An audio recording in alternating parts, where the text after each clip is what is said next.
On a l'impression que cela vous exempte du respect de la loi. Mais non, madame, vous êtes redevable vis-à-vis du peuple de Côte d'Ivoire qui vous a mis en mission. Et c'est ce peuple-là qui constate que ne serait-ce que pour ces 2 années que je viens de citer, il n'y a pas eu de révision de la liste électorale. Mais plus grave, face à la démonstration de M. Kouao, vous laissez entendre qu'il pourrait avoir une révision en 2025, suggérant ou bien affirmant que la loi ne fixe pas la période de l'année au cours de laquelle cette révision doit se faire. Supposons que ce soit vrai. Est-ce que vous, aujourd'hui, Mme Ketti, vous êtes prête à vous engager devant les Ivoiriens qui vous tiendront personnellement pour responsable sur le fait qu'en 2025, nous aurons une révision de la liste électorale? Parce que c'est ce que vous avez dit. Vous avez dit, oui, effectivement, vous avez reconnu que la loi vous fait obligation de faire une révision de la liste électorale tous les ans. Mais vous avez admis que la loi ne précise pas la période. M. Kouao a avancé un calendrier qui, selon lui, rend inopérationnel la tenue d'une révision de la liste électorale. Vous nous dites que non, il y aura sûrement une révision. Parce que, madame, vous jouez, excusez-moi, mais vous vous posez dans la place des politiques parce que vous jouez avec les mots. Vous nous dites, on a commencé la révision en 2024, étant donné qu'elle se poursuit en 2025, ça pourrait laisser penser que non, la révision de 2024 qui se poursuit en 2025, selon l'article 6, serait une révision de 2025. Madame, je suis désolé, parce qu'un Ivoirien qui n'a pas pu se faire enrôler en 2024, il ne pourra pas le faire lors de cette période de contentieux qui va s'ouvrir. Un Ivoirien qui a été affecté dans une autre zone que celle dans laquelle il habitait, il ne pourra pas changer de lieu de vote. Vous êtes d'accord avec moi? Un Ivoirien qui a changé de lieu d'habitation ne pourra pas changer de lieu de vote. Donc, madame, la poursuite, le contentieux ne saurait être une révision de la liste électorale. Il ne faut pas jouer avec les mots. Et pour conclure, et c'est sur ça que je vais terminer. Allez-y, allez-y. Je pense, M. Ali, qu'il faut que la CEI, pour une fois, soit sérieuse. Nous sommes dans un processus sérieux. Il y va de la stabilité des Ivoiriens. Il y va de la vie. Il y va de la vitalité de la démocratie que nous essayons de construire.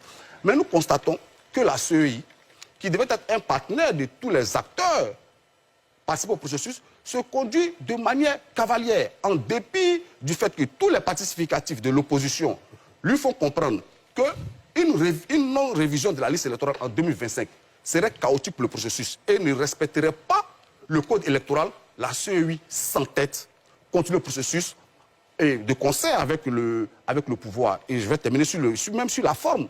Regardez la manière dont on nous a informés de la période d'affichage de la liste électorale. Dans un communiqué qui présentait des excuses suite à une émission manquée.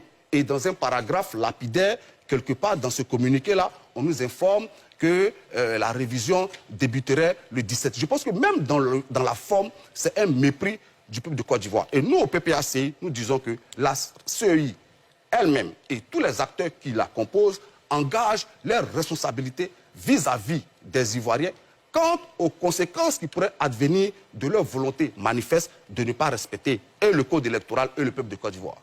Madame Niaba, vous venez d'entendre les récriminations des représentants d'un parti politique de l'opposition. Réaction, allez-y. Alors, déjà, M. Lago a parlé de plusieurs choses en même temps, hein, pas forcément sur le même sujet. Je vais essayer de prendre ça point par point. Allez-y. Vous nous dites tout de suite que j'aurais dit que la révision que nous avons entamée en 2024 est une révision de 2025. Je n'ai jamais dit ça. J'ai dit que nous avons commencé la révision en 2024 et que le chronogramme se déroule sur 2025 également. Je n'ai jamais dit ici sur ce plateau que les opérations de contentieux et les autres opérations qui vont suivre sont des opérations de la révision de la liste électorale de 2025. Je ne l'ai jamais dit. J'ai précisé qu'il s'agissait d'un chronogramme et que la révision comportait plusieurs étapes. Mon propos, à l'entame de mon propos, c'est bien pour ça que j'ai donné les différentes étapes de la révision de la liste électorale. Parce que la liste électorale, effectivement, la révision de la liste électorale ne se limite pas à la collecte des données. J'ai déroulé le programme. En aucun cas, je n'ai dit qu'il s'agissait d'une révision de 2025. Ne me faites pas dire ce que je n'ai pas dit. Ça, c'est le premier point. Deuxième point, vous dites que la commission électorale a, de façon lapidaire, informer les Ivoiriens qu'elle ne respecte pas de la tenue de l'affichage de la liste provisoire. Mais, Monsieur Lago, excusez-moi, à l'heure où je vous parle, les 17 commissaires sont à travers toutes les régions. Toutes les régions, je dis bien toutes les régions de Côte d'Ivoire. Ils ont d'abord procédé la semaine dernière à la formation des commissaires locaux sur ce que c'est que le contentieux de la liste électorale. Et ils commencent dès demain à la sensibilisation de toutes les populations. Nous ne sommes pas contentés d'une déclaration sur les antennes.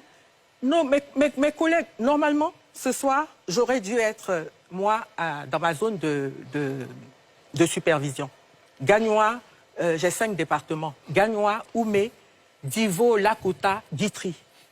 Je devais y être et je suis sur ce plateau pour porter encore l'information. Et je partirai cette nuit même, après l'émission, pour pouvoir, dès demain, commencer ma première journée de sensibilisation. Donc, et je l'ai dit tout à l'heure, chaque fois que nous entamons une phase de nos activités, nous avons jugé nécessaire d'informer la population. Et là, à partir de demain, vous allez voir, puisque la presse locale est conviée, vous allez voir la commission électorale en train de sensibiliser toute la population sur ce qu'est l'affichage. Nous allons annoncer donc, redire la date d'affichage et nous allons, mieux que ça, leur expliquer ce qu'est le contentieux, en quoi il consiste. Madame Niaba, voilà. J'ai entendu un mot qui a été prononcé à 2 ou 3 reprises par M. Lago. Il a dit « vous organisez les activités de façon cavalière ». C'est à croire que l'opposition ne se sent pas forcément associée à vos initiatives. C'est peut-être quelque chose qu'on reproche à la Commission. Je l'ai dit à l'entame de mon propos.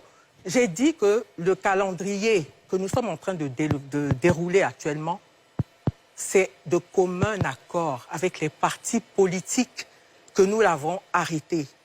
Au mois de juillet, quand on a proposé le démarrage de la révision, ils ont invoqué le fait qu'au mois de juillet, c'était la saison des pluies et que les jeunes étaient en vacances.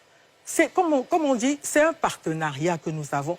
Je ne sais pas pourquoi les partis, vous voulez à tout prix que nous soyons en guerre, la commission électorale avec les partis politiques. Non, parce que c'est pas parce que sur certains points, nous ne sommes pas d'accord que nous devenons des adversaires. Il faut que définitivement, vous enlevez ça de la tête. Quand il s'est agi de faire cette révision, on a approché tous les partis politiques, tous, y compris le PPACI, pour dérouler le programme aujourd'hui que nous sommes en train de dérouler.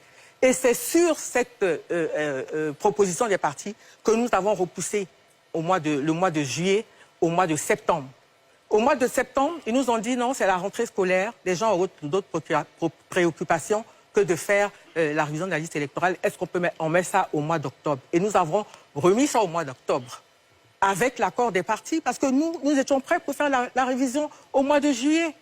Donc quand vous dites, quand vous affirmez sur ce plateau ici, que le PPACI n'était pas convié, n'était pas partie prenante à cela, je suis bien étonné. Je confirme que le PPACI n'a jamais donné son accord pour le calendrier que vous Fabrice Lago, on la laisse terminer et puis après vous allez réagir. Alors, on va faire